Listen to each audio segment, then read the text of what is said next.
स्वागत है भविष्य के भावी शिक्षक को। कैसे हैं आप सभी लोग? आशा करता हूँ अच्छे होंगे, पढ़ाई में व्यस्त होंगे।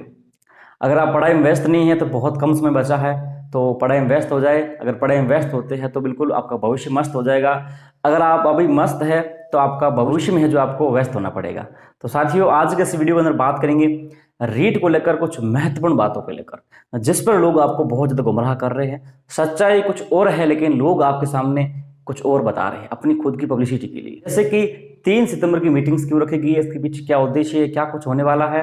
इसके साथ जो कुछ लोग आगे बढ़ाने को लेकर चल रहे हैं, उसमें शिक्षा मंत्री जी का क्या मंतव्य है, पदों को लेकर क्या हो सकता है, बढ़ोतरी हो सकती है कि नहीं हो सकती है, कुछ बड़ी बातें हैं इसके संबंध में भी। और रीट है जो 26 सितंबर को हो पाएगी या नहीं हो पाएगी, क्योंकि वैसे मेरी ओर से क्लियर है लेकिन कुछ लोगों ने माहौल गलत कर दिया। इस वजह से इस बार फिर से कुछ प्रूफ के साथ मैं क्लियर करूंगा। तो चलिए इस वीडियो को शुरू करते हैं। और दोस्तों, वीडियो को लाइक और शेयर करना आप पर निर्भर है। अगर आप सही जानकारी के साथ जुड़ना चाहते हैं तो बिल्कुल शेयर और लाइक के साथ सब्सक्राइब कर चलिएगा, नहीं तो आपकी कोई मर्जी नहीं है। अगर आपका दिल और आत्मा करे तो ही लाइक शेयर और सब्सक्राइब कीजिएगा, नहीं तो कोई फर्क नहीं पड़ता। साथ ही सबसे पहले मैं 3 सितंबर की मीटिंग्स को लेकर आपसे सीधी बात करना चाहूँगा।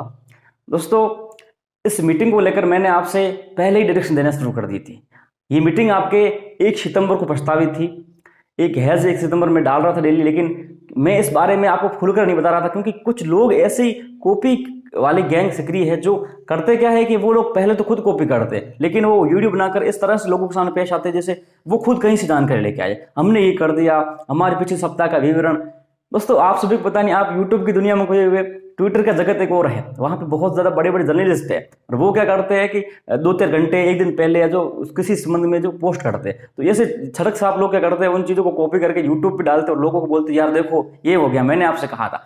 अरे ये छोटी सी बात है तो जर्नलिस्ट डाल ही रहे 4-5 दिन से पहले से, तुम उसमें क्या बता दिया नया तुमने, कंप्यूटर भर्ती आ जाएगी, वो आ जाएगा, ये हो जाएगा, वो पहले से ही उधर ट्विटर पे चल रहा है और तू वहां से कॉपी करके डाल रहा है, मुझे पता है। बाकी मीटिंग की बड़ी बात थी, मीटिंग के बारे में ऐसे छड़क साहब लोगों को, छड़क साहब मंगोलिज्म लोगों को पता भी नहीं था पहले कि मीटिंग होने वाली है, और मैंने इस संबंध में पहले कहा ही नहीं था। क्यों नहीं कहा? तो मुझे पता है मैं जैसे इस बारे में बात करूंगा ये छड़क साहब लोग कॉपी कर लेंगे, उसके बाद बोलेंगे कि हमने कहा था आपसे, वो जगह मैंने आपसे ये जरूर इस संबंध में कहा था आज से 3-4 दिन पहले वीडियो में कि माननीय मुख्यमंत्री जी की स्कूल खोलने को लेकर पुनः समीक्षा बैठक तो नहीं होगी, लेकिन रीट के ऊपर आपको बड़ी बैठक जरूर देखने को मिलेगी भविष्य में। इतना मैंने आपको हिंट जरूर दिया था, और 1 सितंबर को लेकर भी मैंने हिंट दिया था क्योंकि 1 सितंबर को प्रस्तावित थी, फिर मीटिंग 3 सितंबर को लेकर चली गई आगे। दोस्तों, ऐसी बड़ी बड़ी जानकारी होती है जो हमें मिलती है और हमारे पास होती है, लेकिन हम साझा भी नहीं करते काफी बार। क्यों नहीं करते? क्योंकि ऐसे काफी भ्रमित करने वाले लोग होते हैं जो क्या करते हैं, ऐसी चीजों को अपना बताकर आपके सामने पेश करते हैं। इन सड़क साहब लोगों को वही चीजें पता होती है जो ट्विटर पे चलती होती, और बाकी कुछ इनको पता नहीं होता है, बाकी इनके पास कोई जानकारी नहीं होती है, लेकिन फिर भी डिगे आंकती है कि हमने ये कर दिया वो कर दिया। दोस्तों, ये मीटिंग जो हो रही है, इस मीटिंग में आपके सामने कुछ छड़क साहब मंगोलिज्म टाइप के झोला साहब लोगों ने कुछ गलत बातें बताई है, लेकिन ऐसा कुछ है ही नहीं। सबसे बड़ा मुद्दा है कि जो रीट होने जा रही है, इस रीट को लेकर कोरोना की क्या स्थिति है, इस कोरोना की स्थिति में किस प्रकार की व्यवस्थाएं की जाए, किस प्रकार से बैठक व्यवस्था करें, सेंटर्स में किस प्रकार की व्यवस्थाएं की जाए ताकि कोविड को लेकर 0% कुछ भी ना हो पाए। इस व्यवस्थाओं को लेकर, मुख्य बिंदु को लेकर सबसे बैठक होने जा रही है। ये सबसे बड़ा एजेंडा है इस बैठक का। काफी लोग ज्ञापन को बातें करेंगे, अरे कोई ज्ञापन में अपन बातें नहीं करनी, क्यों करेंगे ज्ञापन की बातें? अब ज्ञापन वाली बातें तो गई, अब तैयारियों की बातें चल रही है और व्यवस्थाओं को समीक्षा कर रहे हैं माननीय शिक्षा मंत्री जी। और क्यों कर रहे हैं? कारण सबसे बड़ा इसे कोविड की स्थिति है, और कोविड की स्थिति में गवर्नमेंट को ये रीट करवानी है। इस वजह से माननीय शिक्षा मंत्री जी को निर्देश मिले हैं, सीएम साहब की ओर से एक बार मीटिंग की जाए अच्छे से और व्यवस्था देखी जाए कि क्या अब स्थितियां रह सकती है, और हमें इस प्रकार से प्रबंधन करना है कि कोरोना को लेकर कोई स्थिति भी सामने ना आए रीट के अंदर कि कोरोना हो गया, ये हो गया और वो हो गया, ऐसा कुछ भी ना हो। बिल्कुल सही तरीके से व्यवस्था की जाए ताकि हमारी परीक्षा का भी सफल आयोजन हो और कोरोना को लेकर भी कुछ ना हो। ये मुख्य बिंदु रखा गया है। पदों की बढ़ोतरी लेकर, पद की वर्गीकरण लेकर को बाद में मीटिंग होने वाली है, ऐसा फिलहाल कुछ भी नहीं है। लेकिन कुछ लोगों को अता पता तो होता ही नहीं, लेकिन फिर भी वो वीडियो डालेंगे।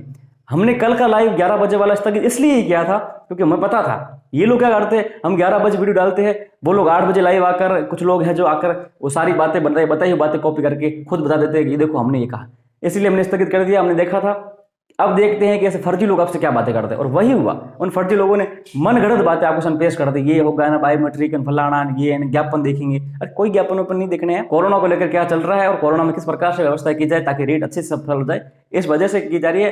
बाकी आप लोग सोच रहे हो कि ईट आगे बढ़ाने को लेकर बात की जा रही है, ज्ञापनों पर चर्चा होगी, तो आप लोग टंकी पे चढ़ जाओ, ऐसा कुछ भी नहीं होना है। इसके लिए दोस्तों बात करूंगा, कुछ लोग शिक्षा मंत्री जी के पास जाने की बात कर रहे हैं कि शिक्षा मंत्री जी के पास गए, उनका अच्छा रिस्पॉन्स था, रेट आगे बढ़ाने को लेकर उन्होंने कह दिया। बस तो उसके विपरीत सच्चाई कुछ और है जो आपको बताई नहीं जा रही है, क्योंकि बता दी आपको अगर सच्चाई शिक्षा मंत्री जी जो कहा है तो आप लोग बिल्कुल शांत हो जाओगे और अपनी पढ़ाई में लग जाओगे। और उनको तो वो करना नहीं है, और उनको अभी भी माहौल खड़ा रखना है, क्योंकि खुद का चैनल चमकाना है, खुद की फेस चमकाना है, और उनको कोई मतलब नहीं है कि सेकेंड ईयर वाले रीट में शामिल हो, परीक्षा दो, समय मिले कि नहीं मिले। उनको इस बात की परवाह, उनका चैनल कैसे चले, उनकी है जो ट्विटर पर फॉलोवर कैसे बढ़े, और उनका है जो चेहरा कैसे चमके, बस यही है। क्योंकि उनका कोई कुछ मतलब नहीं है। सच बता रहा हूँ आप सभी को, वो ऐसे इंसान कितने गिरे हुए किस्म के हैं मुझे अच्छे से पता है, उनकी क्या औकात है मुझे अच्छे से पता है। लेकिन ठीक है, रहने दो, ज्यादा बोल दिया तो उनको बुरा लग जाएगा। जो लोग शिक्षा मंत्री के पास गए तो एसआई की तिथि बढ़ाने को लेकर गए थे, पहली बात भी है। उन्होंने रेट का भी जिक्र किया तो शिक्षा मंत्री जी का पहला स्पष्ट जवाब था, सही बता रहा हूं मैं, कि क्यों यार, क्यों लोग आप बार बार आते हो रीट किसी भी एग्जाम को आगे बढ़ाने के लेकर, कोई तो एग्जाम समय पर हो जाने दो यार। आप कोई एग्जाम आते ही नहीं, बीच में अड़ंग डाल लेते हो, इसको आगे बढ़ा दो, इसको आगे बढ़ा दो। यार हम जब इतने समय बाद परीक्षा करवा रहे हो तो करने दो ना। ये उनका रिस्पॉन्स था, और हंस दिए वो बिल। हंसने का मतलब ये नहीं था, हंसने उनके ऊपर हंस रहे थे कि यार कैसे लोग हैं, बीच बीच में आ जाते हैं, एग्जाम आगे बढ़ा दो, आगे बढ़ा दो। ये बात थी। उन्होंने बोला कि ऐसा कुछ फिलहाल कुछ नहीं होना है, आप लोग जाकर घर पे जाके बैठ जाओ और परीक्षा समय पर होने दो। ये था शिक्षा मंत्री जी का रिस्पांस, जो आपको बताया नहीं गया और मैं आपको बता रहा हूं। उनसे पूछ लेना कसम देकर क्या बोला था शिक्षा मंत्री जी ने और उनको क्या बोला गया है। दोस्तों पदों को लेकर जो बात है उसमें संघर्ष कोई और लोग कर रहे हैं, किसी और की मांग है, कोई और धरातल पर काम कर रहा है।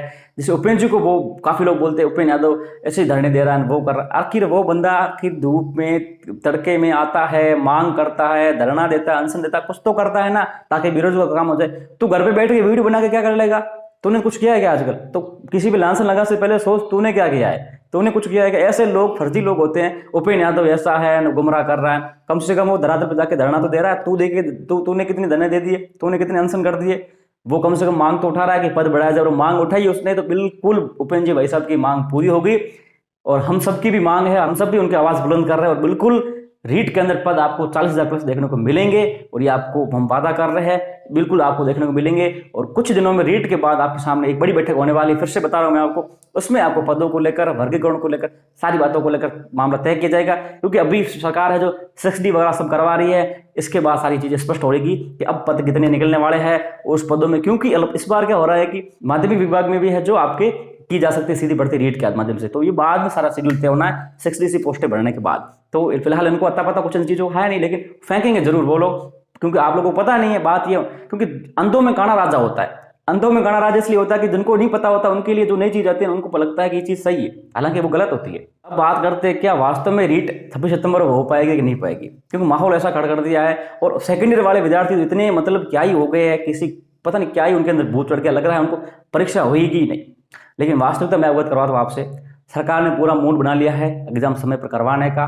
किसी भी कंडीशन में सारी स्थितियां बनाई जा रही है, और समीक्षा बैठक भी रखेगी ताकि कोरोना की स्थिति भी कंट्रोल में की जाए, कुछ भी ऐसी घटना न घटे। तो सरकार पूरी तरह से तैयार है रीट समय पर करवाने को लेकर। जो लोग बोल रहे हैं कि सरकार की मंशा है ठोस वजूद मिल जाए, ये मिल जाए वो मिल जाए, तो सरकार पहले कर देती। ठीक है, सरकार को ऐसा कुछ करना नहीं, और ये लोग ऐसा बोल रहे ताकि आप लोग इनकी बातों में आ रखे। अगर ऐसा बोल दिया कि सरकार की मंशा है करवाने की, तो आप लोग तो नहीं आओगे इनकी बातों में, आप लोग सोचोगे यार मामला गड़बड़ है। मैं दोस्तों बताना चाहूंगा आपको, फर्स्ट ग्रेड का जो मामला था बहुत तगड़ा मामला था, मैं उस बीच को मानता हूं।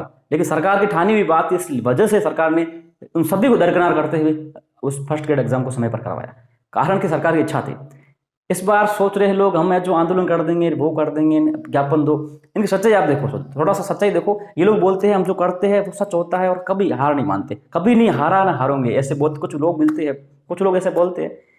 मैं आपको बताऊंगा, 13 जून को कुछ लोग लाइव आए और बोला कि रीट 14 नवंबर को होगी 100%, मैं बोल रहा हूं आप। और 16 जून को शिक्षा मंत्री जी आते हैं और लाइव बोलते रीट 26 सितंबर को होगी। उसी दिन कुछ लोग वीडियो डिलीट करके भाग गए, और वापिस वो 20-25 दिन मुंह नहीं दिखाया, और वापिस आके फिर बोलते रीट नहीं होगी। तो ये सेकेंड ईयर वालों आपके सामने पूरा सामने उदाहरण पड़ा है ऐसे लोगों का, और आप फिर भी नहीं देख रहे हो। आपकी आंखों पट्टी बंदी लगता है कि ऐसा कुछ हुआ ही नहीं है, इन्होंने झूठ बोला ही नहीं है। लेकिन ये आपके सामने पड़ा है, अभी 2 महीने की तो बात है पिछली, बाकी जुलाई में होगा वो होगा, तो सारी बातें निकली, वो तो सब गलत हुई है। लेकिन ये ताजा ताजा उदाहरण दे रहा हूं मैं आपको। वीडियो डिलीट हुए थे इनकी, लेकिन आप लोग मानेंगे नहीं इस चीज़ को। क्यों नहीं मानेंगे? क्योंकि आपको फिलहाल लगता है कि ऐसा कुछ होना ही नहीं है। लेकिन बता दूं आपको, आप क्या समझते हैं कि सेकेंड ईयर के 1.5 लाख विद्यार्थी चाहते हैं रीट एग्जाम समय पर नहीं हो? सच्चाई कुछ और है। सच्चाई ये है कि जुलाई में पूरा रामायण चली, कोरोना का विश्वास था, ऐसा कुछ हुआ नहीं। मैंने कहा था 1 अगस्त को मेरे पास काफी सेकेंड ईयर वालों विद्यार्थी कॉल आए, उन्होंने मुझसे पूछा अब क्या स्थिति हो सकती है, आप मुझे हमें घर के हिसाब से बताओ। तो मैंने कहा उनसे एग्जाम आगे नहीं जाना है, कोरोना को अगस्त भले पड़ा हो, लेकिन मैं बोल रहा हूँ ऐसा कुछ स्थितियां नहीं होनी है और आप लोग पढ़ाई कर लो, समय रहते फायदा मिल जाएगा। और उन्होंने उस चीज को समझा और पढ़ाई करने लग जाए। अब वही लोग क्या करते हैं, आप लोग जो कमेंट करते हो ना ट्विटर पे, ये कमेंट वहां करने आते ताकि हो जाए, अच्छा ठीक है, लेकिन पढ़ाई भी करते हो, खाना खाते खाते वो कमेंट भी करते हैं, ट्विटर पे ट्वीट करते हैं और पढ़ाई कर रहे हैं। अब कल को देखना आप रिजल्ट आएगा, तब आपके साथी कुछ लोग आपके साथी सेलेक्ट होंगे, आप लोगों के साथी, और आप उनसे पूछोगे यार तूने बड़े कब भैया कब पढ़ाई कर ली और तू कब लग गया नौकरी? तो वो लोग तुम जब है ना टावर पे चढ़ने की प्लानिंग कर रहे थे ना, तब मैं पढ़ रहा था घर पे बैठ गए। तो ऐसे लोग लग जाएंगे। सेकेंड ईयर के मात्र 400 से 500 व्यक्ति भ्रमित हो चुके हैं, उनका कुछ होना नहीं है और वो अगली भर्ती की तैयारी करें। मैं उनसे स्पष्ट कह रहा हूं, आपको बुरा लगे चाहे अच्छा लगे, लेकिन स्पष्ट कह रहा हूं आप अगली भर्ती की तैयारी कीजिए। क्योंकि ये जो लोग हैं इनका कोई स्टैंड नहीं है, इनका कोई वजूद नहीं है, इनको कुछ पता नहीं। अरे कितने घटिया इंसान और कितनी घटिया मानसिकता के लोग हैं, खुद को एपीजे अब्दुल कलाम से कंपेयर कर रहे हैं, खुद को कुमार गौरव से कंपेयर कर रहे हैं, कभी कबीर सिंह दाबाई को गालियां दे रहे। मतलब क्या ये लोग है, क्या है इसका स्टैंडर्ड है? वैसे इनका नाम लेना चाहूंगा मैं, आज से इनकी बात नहीं करूंगा, लेकिन आज बड़ा गुस्सा आ गया मेरे को इन पे, इसलिए मैं बोल रहा हूं। हालांकि इनकी सड़क छाप मंगोलिज्म छाप के लोगों की बात फिर से नहीं करूंगा मैं, क्योंकि ये बहुत घटिया किस्म के इंसान है। इनको पता ही नहीं है कहां से किसकी तुलना कर रहे हैं, कहां राजा भोज और कहां गंगू तेली, किससे किसकी तुलना कर रहे हैं, खुद को एपीजे अब्दुल कलाम जैसे समझ लिया है। तो ऐसे लोगों से आप दूर रहे, ऐसे लोगों को पता नहीं होता है। ऐसे लोग पहले बोलेंगे आपसे रीट नहीं होगी, 100% शर्त लगा लो, फिर बोलेंगे आपसे कि रीट 2022 में, फिर बोलेंगे अब हो जाएगी, फिर वो बोलेंगे नवंबर में होगी, फिर लगा कि कोरोना आ जाएगा, कोरोना के कारण नहीं होगी, फिर बोला कोरोना तो नहीं आना। अब आप ऐसा करो कि ट्विटर ट्रेंड करो, ट्विटर से कुछ हुआ नहीं, फिर बोलेंगे आपसे ज्ञापन दो, ज्ञापन से कुछ हुआ नहीं, फिर बोलेंगे आप टंकी वाला तो हमने देख चुका है, टंकी वाला कुछ खास हुआ नहीं, अब ऐसा करो आप टावर पर चढ़ो, तो टावर पर चढ़ाएंगे आपको, ही घर भग जाएंगे। तो ऐसे लोगों से दूर रहे, मैं तो ये कहूंगा। बाकी काफी लोग अंधभक्त होते हैं, उनको पता नहीं चलता है कि वास्तव में हो क्या रहा है। सच्चाई ये है, ट्विटर पर थोड़ा जाइए, ट्विटर पे जर्नलिस्ट जो है उनको फॉलो करिए, उनको देखिए, वो लोग 5-6 घंटे 2 दिन पहले डालते पोस्टे, और ये लोग सड़क साफ उनकी कॉपी करके डालते यूट्यूब पे। आपको लगता है कि इन्होंने बता दिया, ऐसा कुछ होता नहीं। जो महत्वपूर्ण चीजें होती है वो उनको पता नहीं रहता। मीटिंग का उनको पता नहीं था, लेकिन हमने बताया भी नहीं। क्यों नहीं बताया? कि कॉपी करेंगे, मुझे पता था। लेकिन 1 सितंबर को प्रस्तावित थी, अब 3 सितंबर को है, और 3 सितंबर को फाइनल मुहर लगने वाली है। अब जिनको लगता है कि रीट एकदम स्थगित हो सकता है, आगे जा सकता है, वो अपना प्रयास करिए, मैं उनको शुभकामनाएं देता हूं। आप अपना बेस्ट दीजिए, पूरा प्रयास कीजिए, टंकी पर चढ़ना हो, टावर पर चढ़ना हो, पटड़ियां उखाड़नी हो, सब करो। लेकिन आप देखना 3 सितंबर को फाइनल मुहर लगने वाली है और रीट समय पर होगी, ये मैं फिर से कह रहा हूं। क्योंकि हम बोलते नहीं है, हम अपना बताते नहीं है कि क्या होगा क्या नहीं होगा, 100 लोग आ जाओ ट्वीट करो, हम ऐसा नहीं करते। हम जो कर रहे हैं वो करके निकलेंगे और रीट समय पर हो गई, ये मैं आपसे वादा करता हूं दोस्तों। बाकी आप देखो होता है क्या। जिनको अच्छा लगा है चीज वो लाइक शेयर करिएगा, शेयर अवश्य कीजिएगा, क्योंकि काफी लोगों तक पहुंचे तो उनकी आंखें खुल जाए सेकेंड ईयर वालों की, क्योंकि उनको बहुत ज्यादा दिग्भ्रमित किया जा रहा है और वही लोग गुमराह हो रहे हैं और उनको मोहरा बनाया जा रहा है। तो दोस्तों इस वीडियो को समाप्त